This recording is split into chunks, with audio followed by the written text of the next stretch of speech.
Adishakti films.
घर भर के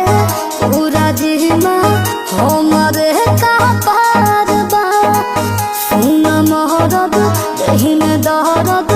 ऊपर से बुखार बा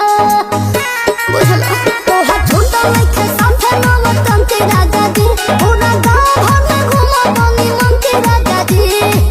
पागलपन के लेके मन बापता जरा जाओ छोने छोने बदले तोहरो मिजाज राजाऊ उड़न बाज राजाऊ उड़न बाज राजाऊ तोहरा आदत से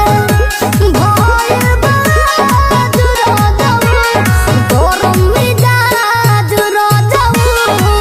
उड़न बाज राजाऊ।